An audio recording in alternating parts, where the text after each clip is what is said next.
Everyone, अस्सलामु अलैकुम, नमस्ते, सत श्री अकाल एंड जय श्री राम। कैसे हैं आप लोग? आई होप आप लोग बिल्कुल ठीक होंगे और मैं भी बिल्कुल ठीक हूँ, एकदम बढ़िया। आज हम वीडियो पे रिएक्ट करने वाले हैं, वीडियो देखने वाले हैं। डिफेंस डिटेक्टिव की वीडियो है। वीडियो जो है वो बेसिकली माइनॉरिटीज़ के ऊपर है। यकीनन आपको काफ़ी चीज़ें जानने को मिलेंगी और मुझे भी जानने को मिलेंगी। सो बिना देरी के चलते सो वीडियो की तरफ। तो वीडियो स्टार्ट करने से पहले मैं आपको बता दूं कि मैंने व्लॉग अपलोड किया है साइमा पीरज़ादा व्लॉग चैनल पर। लिंक कमेंट में पिन कर रही हूँ, सो प्लीज़ आप जाइए, उसको जाकर वॉच करें एंड आप बताइएगा कमेंट बॉक्स में कि आपको कैसा लगा। सो डेली रूटीन के ऊपर है, यकीनन आपको अच्छा लगेगा। काफ़ी अच्छे से मैंने बनाने की कोशिश की है आप लोगों के लिए। सो कमेंट करके ज़रूर बताएं, हाजिरी लगाएं। एनीवेज चलते हैं वीडियो की तरफ। सो देख लेते हैं video.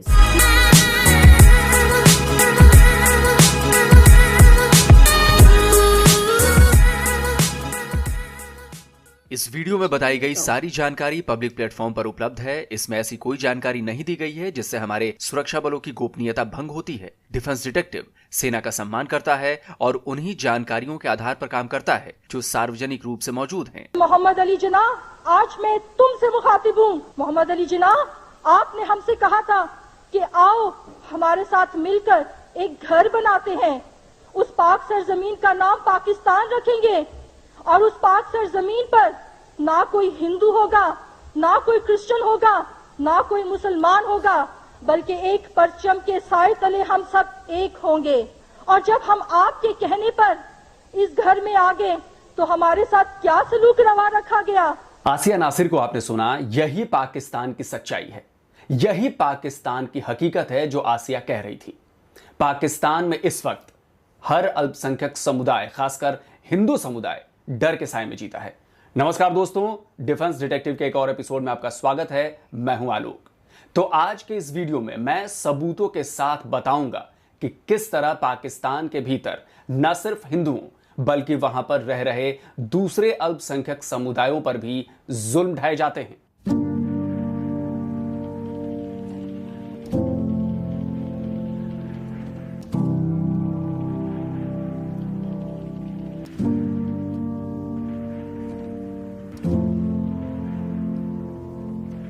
Hindu girl everywhere, Hindu girl.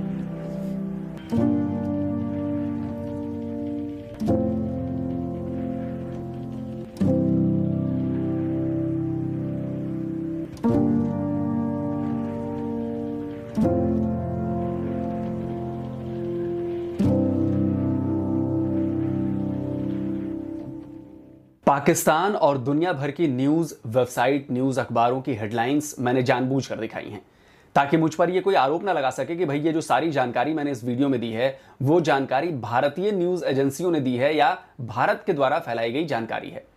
और बतौर सबूत मैं इन्हें सिर्फ यही पेश नहीं करूंगा, बल्कि मैं आपको दिखाऊंगा उन पाकिस्तानियों के बयान, उन पाकिस्तानियों की बातें जो ये कह रहे हैं कि वो अपने ही देश में बेगाने हैं। हमारा बचपन से उसको पाला है, उसको बचपन से पाला है, पर वो हमारे से मिलने नहीं देते। यार मुसलमान क्यों नहीं मिलने देते हैं? मिलने दे हमारे से। अक्सर ये होता है कि जो हिंदू कम्युनिटी के लोग हैं, जब हम किसी भी ऑफिस में जाते हैं तो हमें जो है ना वो सेकंड क्लास सिटीजन के हिसाब से ट्रीट किया जाता है। हम कुछ नहीं कर सकते और रोते हैं बस, और क्या करते हैं? माँ रोती है, मैं रोता हूँ। रीना और रोहिंगा को बहुत याद करते हैं हम। धर्म परिवर्तन का धर्म बन गया, चाहे प्यार से, चाहे मार से, चाहे पैसे से, चाहे किसी हिसाब से इनका ये धर्म है भाई। इनको हिंदू मुसलमान बनाओ। और आज हमारा साईं का मंदिर तोड़ दिया इन्होंने, तो हमको दुख हो रहा है। क्यों तोड़ा? हमने क्या बिगाड़ा था इनका? मेरी 2-3 पोतियां हैं, 2-3 पोते हैं, सब हमने स्कूलों से निकाल लिए। जब हमने निकाल लिए तो और भी 3000 बच्चियां निकाल गई हमारी बच्ची की वजह से। ये हमारे साथ बहुत ज्यादा जुल्म होता है, इससे ऊपर कोई जुल्म नहीं है। इस वीडियो में एक भी हिंदुस्तानी नहीं बोलेगा, जो भी बोलेगा वो पाकिस्तानी होगा। पाकिस्तानी ही बताएंगे कि मजहब के नाम पर उनके देश पाकिस्तान में अल्पसंख्यकों पर किस तरह अत्याचार किया जा रहा है, जुल्म ढाए जा रहे हैं। और जुल्म सहने वालों में सिर्फ हिंदू नहीं है, सिख हैं, अहमदिया मुसलमान हैं, शिया मुसलमान हैं, ईसाई हैं। अगर कोई एक मुस्लिम जो है वो खड़ा हो के कोई गवाही देता है तो वो झूठी गवाही भी दे देगा ना, तो हम लोग सच्चे भी होंगे। तो हम दो बंदे, वो सिंगल पर्सन होगा तो हम लोग 2-3 भी होंगे ना, तो वो कहेंगे कि वो बंदा जो है वो सच कह रहा है और ये बंदे झूठ बोल रहे हैं। तो उसने कहा कि जी हमने आपको मारना है। तो उन्होंने कहा हमारा कसूर, मेरा कसूर क्या है? तो उसने कहा जी तुम शिया हो और हमने ये कहा कि एक शिया को मारोगे तो 7 जन्नत के दरवाजे खुलेंगे। ये अभी जिन लोगों के बयान मैंने आपको दिखाए ना, इन पर पाकिस्तानी बोलेंगे कि ये झूठ है, भारत के द्वारा या मेरे द्वारा प्रोपेगेंडा फैलाया जा रहा है। तो चलिए सबसे पहले आपको ये सबूत दे देता हूं कि इस वीडियो में मैंने जितने सारे लोगों के इंटरव्यूज दिखाए हैं या दिखाने वाला हूं, उनका सोर्स क्या है वो बतौर सबूत मैं आपको दिखाता हूं। ये वीडियो के कोने में जो JI लिखा हुआ है, इसका फुल फॉर्म है जिन्ना इंस्टीट्यूट। मुझे पूरी उम्मीद है कि पाकिस्तान के लोगों को जिन्ना इंस्टीट्यूट के बारे में पता होगा। अगर याद नहीं हो तो मैं फिर से याद ताज़ा करा देता हूं। जिन्ना इंस्टीट्यूट पाकिस्तान का एक independent policy research think tank है जो पाकिस्तान के कई मसलों पर रिसर्च करता है। तो जिन्ना इंस्टीट्यूट ने पाकिस्तान में मौजूद अल्पसंख्यकों पर होने वाले अत्याचारों पर एक डॉक्यूमेंट्री बनाई जिसका नाम था strangers in their own land.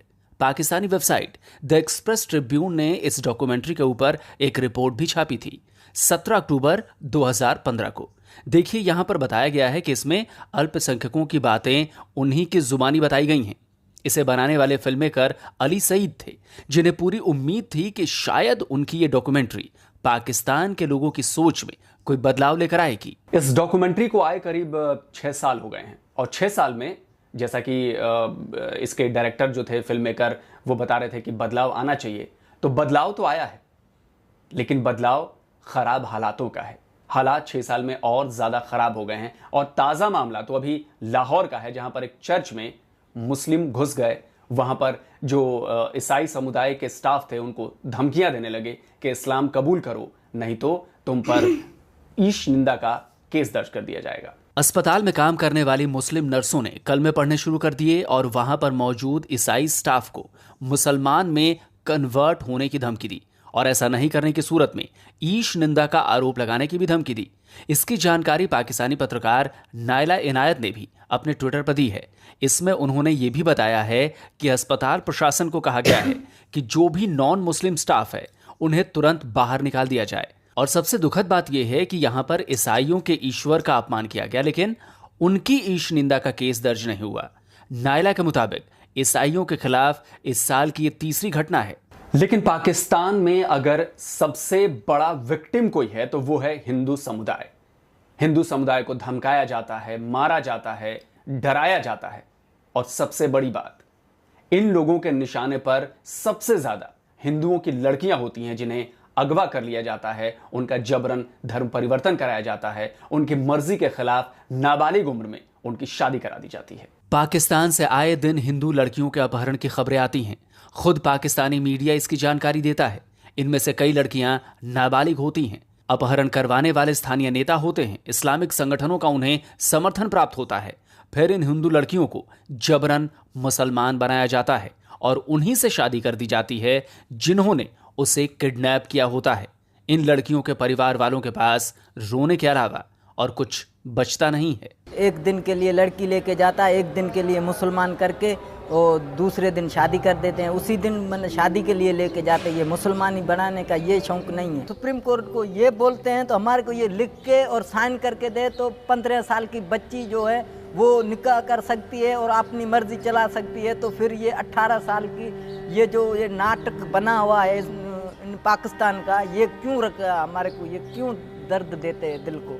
हम सिंध के हैं, हम इधर से जाना नहीं चाहते हैं, पर जो ये इधर के बटेरे और इधर का कानून हमारे को जोर ही इधर से भगाना चाहता है। मेहरबानी करके हमारे को ऐसी रिलीफ दे, हमारे को इंसाफ मिले। अगर ये बोले इंसाफ नहीं है तो हमारे को इधर एक लेन करके सारों को गोलियों से छन्नी कर दे। थाने पे पहुंचा भी नहीं हूँ कि उसकी कॉल आई है कि आपकी लड़की हमारे यहाँ है, वो कहती है कि मैं इस्लाम कबूल करना चाहती हूँ। देखो ना, हमें जो हम वापसी आ गए थे, फिर 1-2 घंटों के बाद उन्होंने वीडियो शो कर दी कि ये मुसलमान हो गई है, इसका निकाह भी हो गया है 2 घंटों में। बस ऐसे समझो ज़मीन फट जाए, हम उधर चले जाएँ। आप यकीन नहीं करोगे, बस हम जहर लेने पे तुले थे। उधर हथियार थे उनके पास। हमारे क्या है, घर वाली इधर से चली गई, उससे वो हथियार दिखाया, वो तो उधर बैठ गई और क्या कर सके। अब सवाल यह है कि आखिर हिंदू बच्चियों के साथ ही ऐसा क्यों होता है? क्यों नाबालिग हिंदू बच्चियों का अपहरण कर लिया जाता है? क्यों उनके खिलाफ पुलिस कोई कार्रवाई नहीं करती और क्यों उनको रोकने वाला कोई नहीं है? इस सवाल का जवाब मैं जब तलाश कर रहा था तो मुझे एक रिपोर्ट मिली।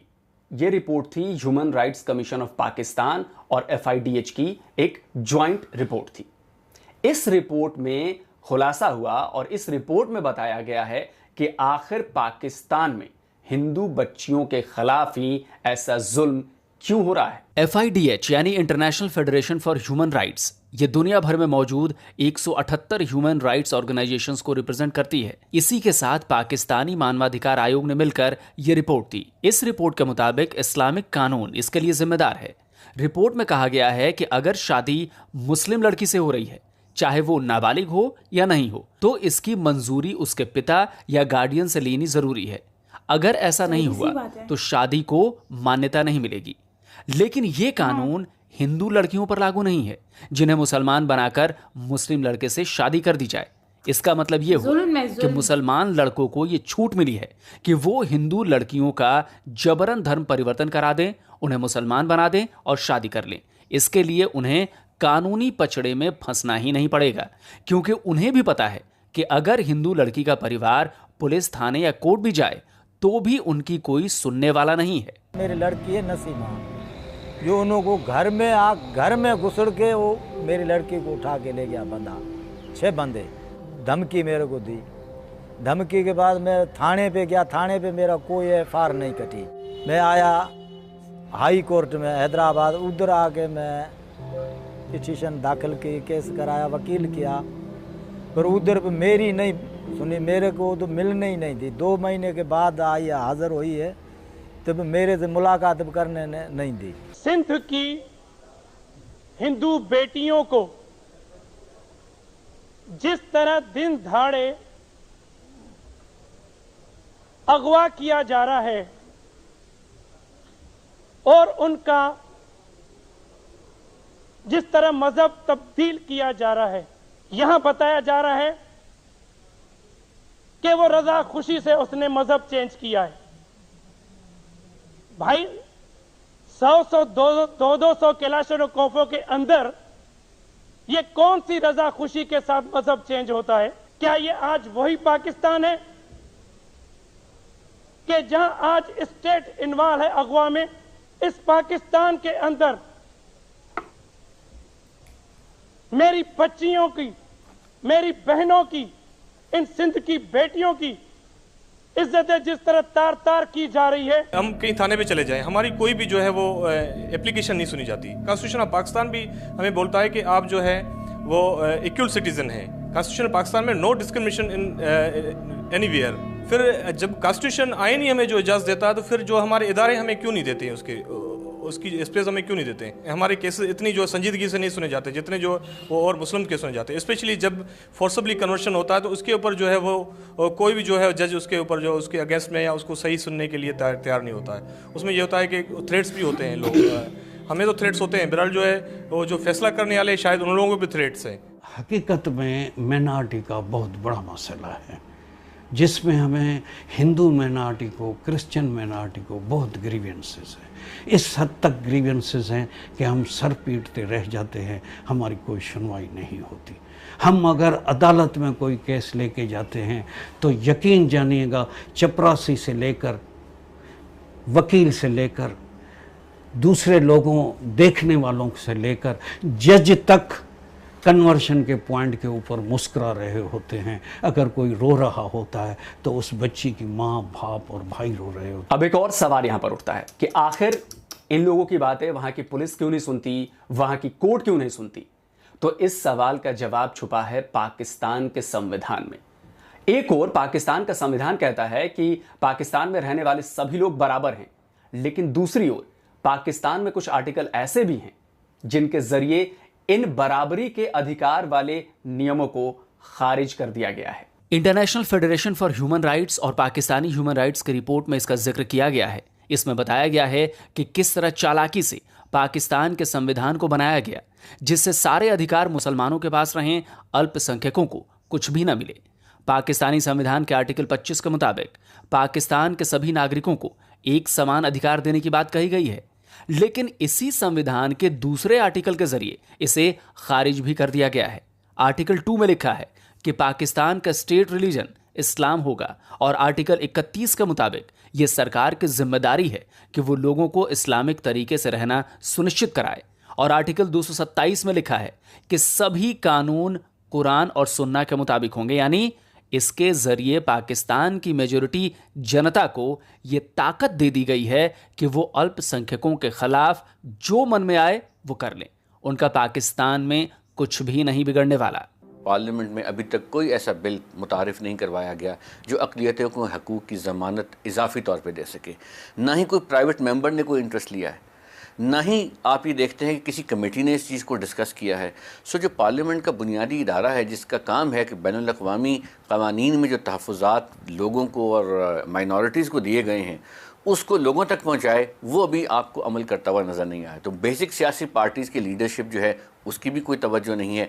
जो प्रोविंशियल असम्बलीज़ हैं वहाँ पर भी अभी तक इस तरह की कोई बात सुनाई नहीं दी कि किसी ने, किसी ग्रुप ऑफ मेंबर्स ने या ग्रुप ऑफ पार्लियामेंटेरियन ने सोचा हो कि हम बैठ कर कानून साजी के हवाले से कोई प्राइवेट बिल ही मुतारिफ करवा दें जिससे अक़लियत जो है उनके हकूक़ का तहफ़्फ़ुज़ हो सके। किसी मसले को नाम देते हैं तो उसी से अंदाज़ा हो जाता है कि हम उसके बारे में कितना संजीदा हैं। तो जब भी बात होती है तो हम अंग्रेज़ी में लफ्ज़ इस्तेमाल करते हैं माइनॉरिटी और उर्दू में कहते हैं अक़लियत। अब वो उन अल्फाज से यही तासुर मिलता है कि ये एक मामूली सा छोटा सा मसला है कोई जैसे जिसकी कोई अहमियत नहीं है। यानी कि एक तरफ मेजॉरिटी है, एक बहुत बड़ी कौम है जिसके अंदर कोई छोटी सी चीज़ है जिसे उर्दू में कहते हैं आटे में नमक के बराबर, और आटे में नमक का जो हाल होता है वही फिर हम उन अक़लियतों का हाल करते हैं कि हों तो भी कोई फ़र्क नहीं पड़ता और ना हो तो भी कोई फ़र्क नहीं पड़ता है। तो वो एसेंशियली क्रिमिनल जस्टिस सिस्टम का फ्रेमवर्क कि आपने यकीनी तौर पर कुछ ना कुछ करना है, FIR, ट्रायल, लोगों को पकड़ना है जिन्होंने वो कुछ किया है, मगर उससे कटा नज़र द वेरी फैक्ट कि इस तरह की कम्युनिटीज़ के ख़िलाफ़ कोई सोचता है और ये सोच जो है ये फिर रिज़ल्ट जनरेट करती है जिसमें कोई किसी तरह का हमला होता है, जिसमें ये बेचारे लोग जो हैं ये इनकी जानें जाती हैं।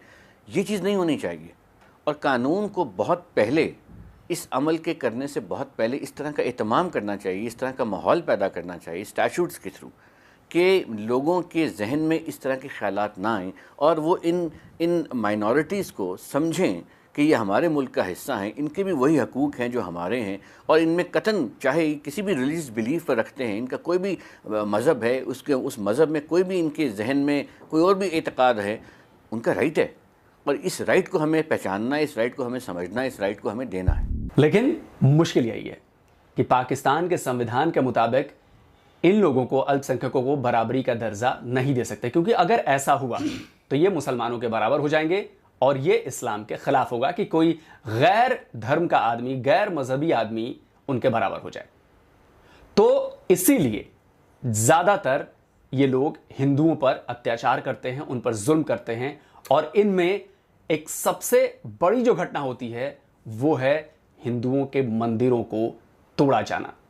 अक्सर आपको पाकिस्तान से यह खबर मिलती है कि फलानी जगह पर हिंदू मंदिर था, उसे तोड़ दिया गया है और यह सब इसलिए होता है क्योंकि हिंदू समुदाय है वहां पर, उनके मनोबल को पूरी तरह से तोड़ दिया जाए। इस वक्त हम लियारी के इलाके बगदादी में खोपरा मिल गैराज के पास मौजूद हैं। यहाँ हाल ही में हनुमान मंदिर, जो एक तारीखी मंदिर था, उसको गिराया गया है, जिसकी वजह से यहाँ के मकामी जो हैं वो काफ़ी गुस्से में हैं और उनको शिकवा है कि उनकी जो इबादत की जगह थी उसको वादों के बावजूद गिरा दिया गया। आज हमारा भगवान नहीं है, जुल्म है, भगवान को गैब कर दिया। हम इसलिए खड़ा है, मैं मेरे मजहब के लिए खड़ी हूँ। मैं उधर गई, भगवान नहीं है, लड़िए करा, इधर खुद ही उठा के ले गए, क्या करे, क्या कैसा तोड़ा। वो अंदरूनी रात की तारीखी में मंदिर को तोड़ दिया। हमारा इतना मंदिर कदीमी क्यों तोड़ा गया? हमारी मूर्तियाँ सब तोड़ी गई और आज हमारा साईं का मंदिर तोड़ दिया इन्होंने, तो हमको दुख हो रहा है। क्यों तोड़ा, हमने क्या बिगाड़ा था इनका। प्रोफेसर नोतिन पर तौहीन मजहब का इल्ज़ाम लगने की खबर फैलते ही लोगों का एक बड़ा हुजूम इस मंदिर पर हमलावर हुआ। पुलिस की नफरी पहुंचने से पहले कुछ लोग मंदिर में दाखिल हुए, इमारत के शीशे तोड़े और दीवारों पर लगी तस्वीरों पर ज़रब लगाई। मंदिर में मौजूद लोगों ने छत पर छुपकर जान बचाई। और सिर्फ इतना ही नहीं, पाकिस्तान में रहने वाले हिंदुओं को लगातार प्रताड़ित किया जाता है। उन्हें रोजाना इस बात का एहसास दिलाया जाता है कि तुम हमारे बराबर नहीं हो, तुम दोयम दर्जे के नागरिक हो पाकिस्तान में। और वो जब भी बस में, ट्रेन में, कहीं भी सफर करते हैं तो उनको ये ताने सुनने को मिलते हैं, उनको बड़ी अजीब नजरों से देखा जाता है। जब भी किसी को ये पता चलता है कि हम लोग हिंदू हैं तो हमारे जो टॉपिक्स ऑफ डिस्कशन है वो बहुत महदूद हो जाते हैं। जो सारी डिस्कशन है वो हिंदू, मुस्लिम, क्रिश्चियन, इंडिया, पाकिस्तान, इन सब चीज़ों में ही बस इधर ही घूमती रहती है इनके इर्द गिर्द। या फिर वो अक्सर लोग फिर हमसे ये पूछते हैं कि अच्छा आप लोग शुरू से पाकिस्तान में रहते हैं तो कभी आप लोगों का इरादा नहीं हुआ कन्वर्ट होने का, या इस तरह के क्वेश्चंस करते हैं। एक दो बार मुझे ऐसा भी एक्सपीरियंस हुआ कि एक दो लोगों ने सीट चेंज कर ली। हो सकता है मैं बहुत नेगेटिव सोच रही हूँ, वो उन्होंने उतरना हो या और कोई वजह हो, इस वजह से उन्होंने सीट चेंज कर लियो। और मैंने एक प्रोजेक्ट के लिए, क्लास असाइनमेंट के लिए एज ए हिंदू बिंदी लगा के लोकल ट्रांसपोर्ट पे ट्रैवल किया था, लोगों का बिहेवियर स्टडी करने के लिए। बहुत खाली बस थी, एक और औरत थी और एक मेरी दोस्त थी मेरे साथ। मैं उस औरत के साथ जाके बैठी ना तो उसने फ़ौरन सीट छोड़ के आगे चली गई। एक बीच में थी जिन्होंने मेरे साथ एक लड़की बैठी हुई थी, उसको बोला कि देखो अब ये किस तरह बिंदी लगा के मेट्रो के अंदर फिरी है। अब जहाँ के आप कल्चर में, आपको उस जगह का कल्चर एक्सेप्ट करना चाहिए। हालांकि जब हमें इस तरह कोई वेस्ट में कहता है तो हम कितना ऑफेंडेड फील करते हैं। वहीं पे चलाने के लिए रोक लगा रखी थी, यहाँ चलाओ मत, हमारे को बदबू आती है। जल्द से नहीं बताया गया कि हमारे आदमी नहीं चलाने देते तो हमें हिंदुस्तान में भेजा जाए। फिर वहाँ से कोई कोर्ट में लिख के आया कि नहीं कि इन्हों को चलाना, ये जगह इन्हों को चलाने। अब बड़ा सवाल यह है कि आखिर पाकिस्तानियों के मन में हिंदुओं को लेकर इतनी ज्यादा नफरत कैसे हो गई, क्यों हो गया ऐसा? तो इसका जवाब छुपा है पाकिस्तान की स्कूली शिक्षा में। वहां की किताबों में पढ़ाया जाता है कि हिंदू उनका दुश्मन है, हिंदू काफिर है। जब मैं छोटी थी, स्कूल में थी या कॉलेज में थी, तो मुझे थोड़ा बहुत फेस करना पड़ता था रिलीजन के हिसाब से कि बच्चे साथ नहीं कभी बैठते या कभी कोई टीचर कुछ इस तरह से कह दे।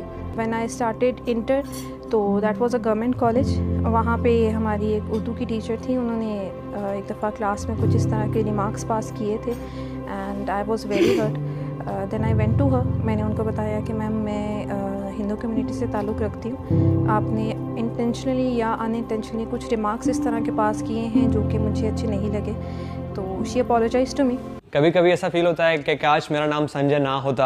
When I do celebrate 14 अगस्त तो मुझे कहा जाता है कि तुम 15 अगस्त को सेलिब्रेट करो ना। मुझे मेरे कलीग्स कहते थे अबे यार तेरी टीम जीत रही है, तो मैं कहता था भाई मेरी टीम कैसे जीत रही है, मेरी टीम तो इस वक्त हारने लगी है। हमें कहा जाता था कि तुम मुसलमान क्यों नहीं हो जाती, अगर तुम्हें ऐसा लगता है कि ये तुम्हारा रिलीजन अच्छा नहीं है, देखो हर जगह लिखा भी हुआ है, तो तुम हमारे मज़हब में आ जाओ ना। वो कहते हैं जहाँ से आए हो चले जाओ। भाई हम लोग कहाँ से आए हैं, मतलब ऐसा तो नहीं है ना किसी ने डाउनलोड किया है हमें। मेरे अपने ही भांजे ने, मतलब स्कूल में उसको पढ़ाया गया कि काफिर का मतलब बुतों की पूजा करने वाला। तो जब वो घर आया और अपने अबू से पूछा कि अबू हम काफिर हैं। मेरे पास मुताला पाकिस्तान बुक है और ये 11वीं और 12वीं जमात के लिए है। पेज नंबर 33 पे ये लिखा हुआ है, इंसानियत दुश्मन हिंदुओं और सिखों ने हज़ारों बल्कि लाखों औरतों, बच्चों, बूढ़ों और जवानों की इंतहाई बेदर्दगी और संगदिली से कत्ल किया और बेआबरू किया।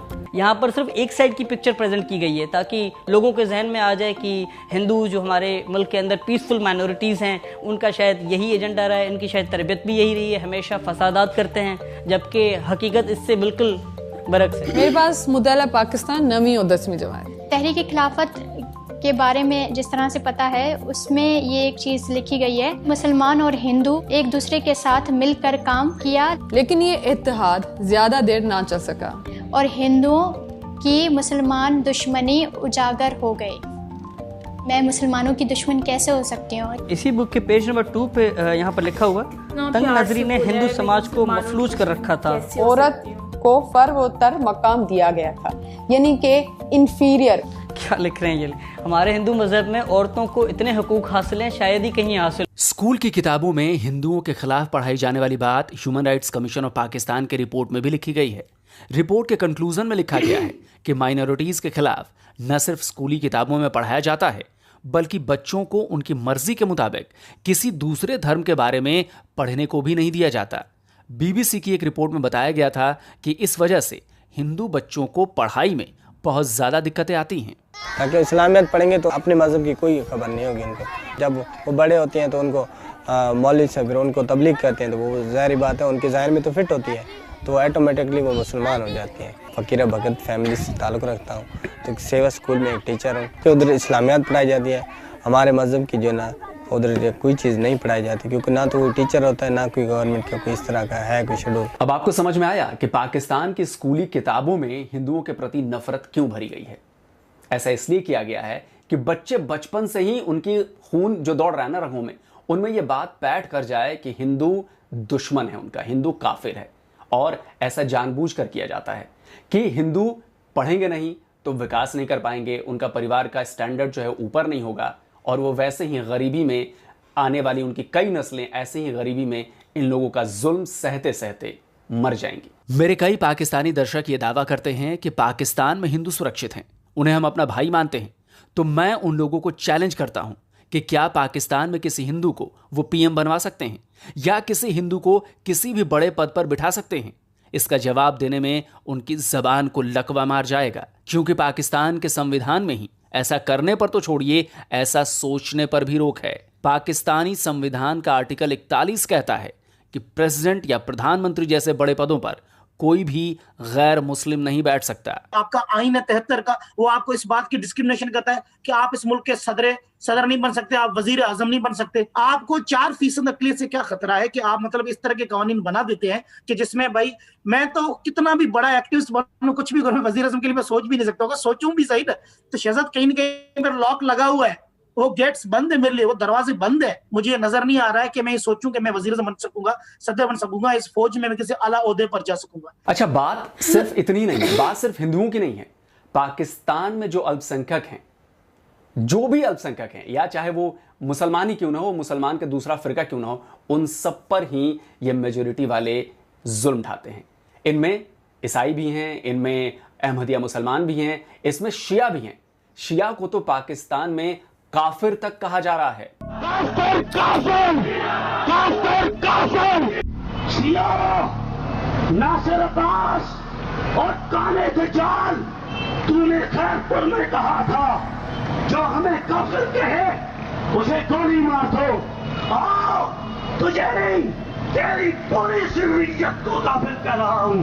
काफिर, काफिर, शिया, काफिर, काफिर। कहां से आते हैं ये मेरे लोग? हस्बैंड निकले कोई 8 बजे घर से फैक्ट्री के लिए, रमज़ान का महीना था। 8 बजे घर से निकले, मुझे 8:30 जो है फैक्ट्री के कारपेंटर को जो है वो फ़ोन आ गया कि साहब को जो है वो मार दिया। उनका गुनाह यह था कि वो शिया थे। साहब की गाड़ी को रोका, साहब ने जब गाड़ी रोकी तो साहब को कहा कि बाहर निकलो। तो साहब ने कहा किस लिए?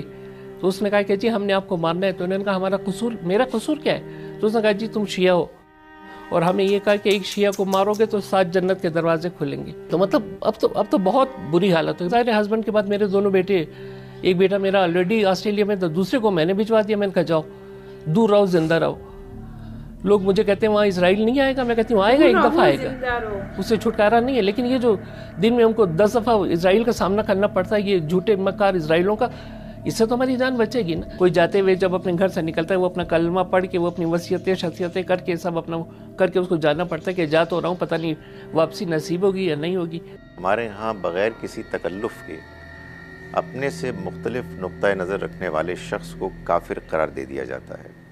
गैर मुस्लिमों को तो मैंने देखा है कि मुसलमानों की अक्सरियत काफिर कहती है, लेकिन मुसलमानों के अंदर भी ज़रा मुख्तलिफ नुक्ता नज़र रखने वाले लोगों को हम काफिर कह देते हैं। एक ये जो हमारे दिल के अंदर छुपी हुई ख्वाहिश है कि अपने आप को बेहतर मुसलमान साबित करने के लिए जब हम बाकी तमाम काम जो है कर गुज़रते हैं या हमसे वो पूरी तरह से नहीं हो पाते, तो मेरा ख़्याल है अपने दिल की तशफ़ी के लिए ये ज़रूरी हो जाता है कि किसी गैर मुस्लिम को ढूंढा जाए या किसी मुसलमान को ही ढूंढा जाए जिसका फ़िरका हमसे अलहदा हो और ये साबित किया जाए कि असल में जो है गुनाहगार जो है, असल में जो काफिर है, असल में जो बुराई की जड़ है वो है, ना कि हम हैं। काफिर दर हकीकत कुरान मजीद में एक ऐसा लफ्ज़ है कि जिसका मफ़हूम ये है कि एक शख्स ने अल्लाह के दीन के पैगाम को सही तौर पर समझ लिया और उसने उसको समझने के बावजूद ठुकरा दिया, उसने उसकी मुखालिफत की,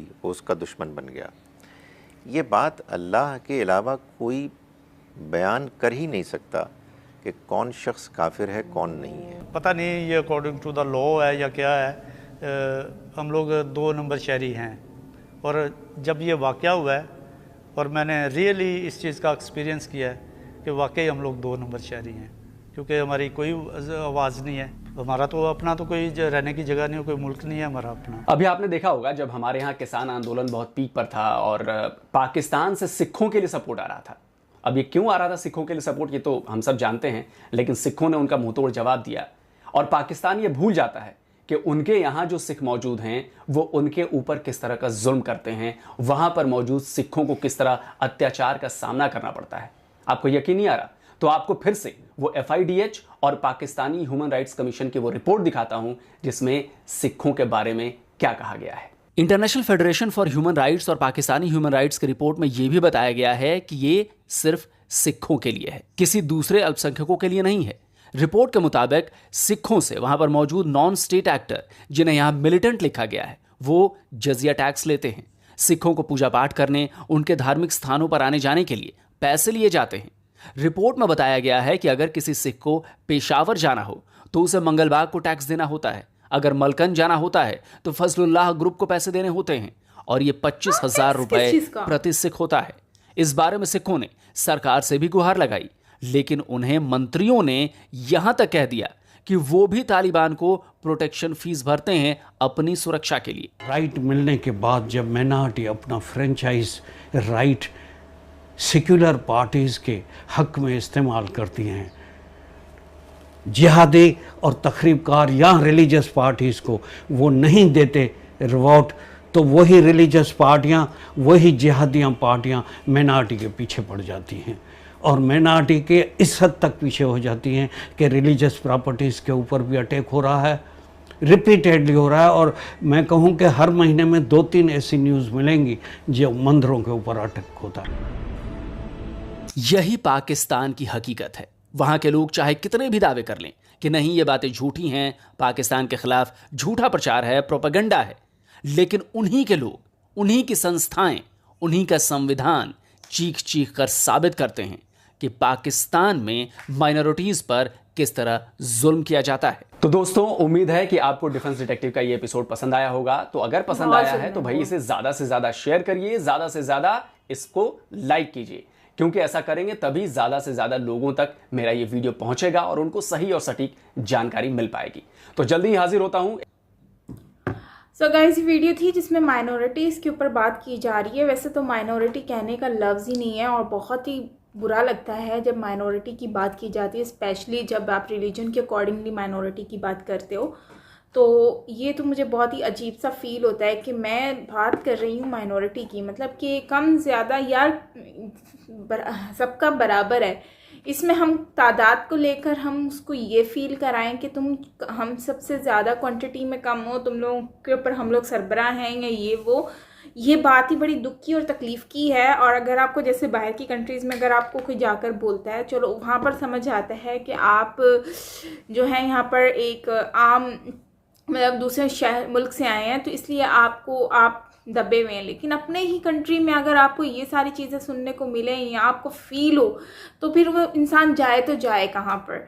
तो अब जिस तरह से मंदिर तोड़ने की बात की गई है, अब जैसे कि कुछ भी इशू हो जाता है, कोई भी लड़ाई हो जाती है, कोई भी बहस हो जाती है, या फिर सपोज दैट इन पाकिस्तान दूसरी कंट्री में मसला होता है तो वो क्या करते हैं, नुकसान अपने कंट्री के लोगों को पहुंचा रहे होते हैं। अब जैसे कि फ्रांस में इशू था तहरीक लब्बैक का, तो उसने क्या किया, उसने इन लोगों ने अपनी कंट्री के लोगों को मारा पीटा और हुआ क्या, जिसके लिए किया था वो भी वहीं पर है और सब कुछ वैसे का वैसा चल रहा है।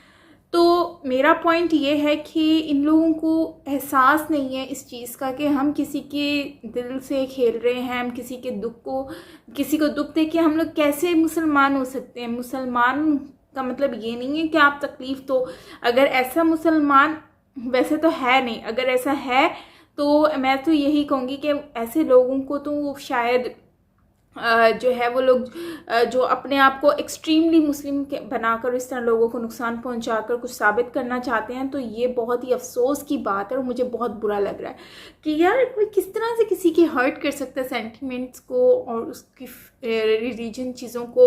अब मंदिर तोड़ दिया, कुछ भी कर दिया, अब उन लोगों को चार्जेस देने पड़ते हैं सिखों को। और सबसे बड़ी बात यह है कि कन्वर्जन, यार कन्वर्जन कैसे कोई करवा सकता है जब तक एक इंसान खुद दिल से ना एक्सेप्ट कर ले। अब मुझे कोई आकर मुझे कोई भी आकर कहता है कि साइमा तुम कन्वर्ट कर लो रिलीजन को, तो क्या मैं कन्वर्ट कर लूँगी? यार जब तक मेरे दिल में एक कन्वर्जन का नहीं ऑप्शन आता है, या मेरा दिल नहीं एक्सेप्ट करता है, या मेरा दिल में मेंटली एग्री नहीं हूँ, तो फिर क्या फ़ायदा ऐसे कन्वर्जन का? कोई फ़ायदा है? ऐसे कन्वर्जन का कोई फ़ायदा नहीं है। तो ये लोग ज़बरदस्ती अगर किसी बच्ची को कन्वर्ट करके उससे शादी करवाते हैं, तो ये तो मुझे समझ नहीं आता कि ये क्या है। चलो अगर वो खुशी से करती है, अपनी मर्ज़ी से करती है, चलो फिर वो समझ आता है कि ठीक है भाई वो दिल से एक्सेप्ट कर रही है, आने वाले वक्त में वो इस चीज़ को दिल से मानेगी भी। लेकिन अगर आप इस तरह से कंटिन्यूसली करते रहोगे तो फिर कौन मानेगा? कोई नहीं मानेगा। तो ये सारी चीज़ें हैं। बाकी ओवरऑल अफसोस हुआ कि कन्वर्जन करके जिस तरह से वो लोग रो रहे थे और बता रहे हैं कि शादी करवा देते हैं। और मियाँ मिट्ठू वाली स्टोरी तो शायद आपको याद ही होगी। और ये वडेरों वाला जो सिस्टम है, मियाँ मिट्ठू भी वडेरा ही है, और वडेरों वाला जो सिस्टम है वो एक इतना स्ट्रांगली बना हुआ है कि इसको हम लोग चाह कर भी चेंज नहीं कर पा रहे, क्योंकि ये वडेरों ने अंदरून जो शहर सिंध है, मतलब जो सिंध के जो कच्चे गाँव हैं, वो वहाँ पर इन लोगों ने क्या किया, वहाँ पर बहुत ज़्यादा क्वांटिटी में हिंदू लोग रहते हैं।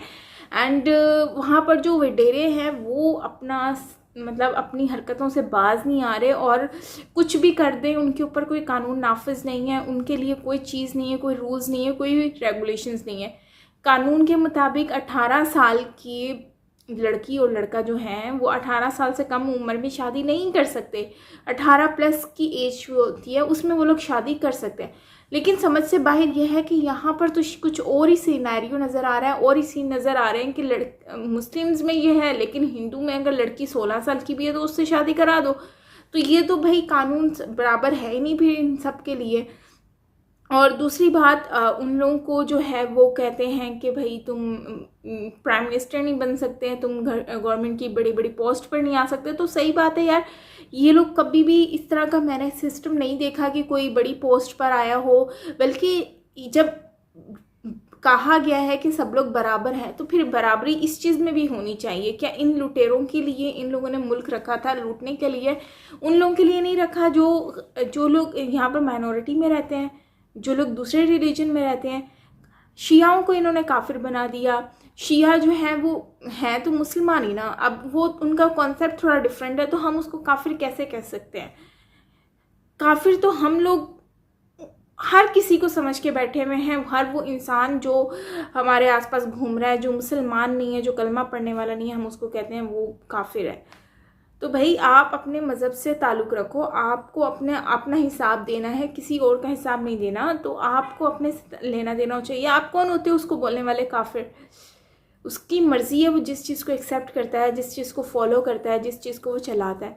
मुझे सबसे ज़्यादा हर्ट वो चीज़ हुई है, दो चीज़ें बहुत ज़्यादा हर्ट हुई हैं। एक वो जो कहते हैं कि हम लोग रहना यहीं चाहते हैं, मतलब सिंध में रहना चाहते हैं, लेकिन हमारी बच्चियों को ये दिखाकर ज़बरदस्ती जो है वो कर देते हैं, मुस्लिम बनाकर शादियां करते हैं। तो हम लोग या तो हमें खड़े होकर सबको लाइन से मार दें, या तो फिर हमारे लिए कोई रूल पास करें। तो ये चीज़ मेरे दिल को लगी है और मुझे इतना बुरा लग रहा है कि यार काश हम लोग इनके लिए कुछ कर सकते, लेकिन हमारी गवर्नमेंट ये कुछ करने को तैयार नहीं है, बल्कि उल्टा तो ये लोग दूसरे लोगों को ही हर्ट कर रहे हैं। और दूसरा वो जो अंकल जो रो रहे थे मंदिर टूटने पर, तो वो उनका मुझे बहुत अफसोस हुआ कि देखो वो कितने बुजुर्ग थे, एजिड हैं, और वो उनको कितना फील हुआ, कितना वो रो रहे हैं।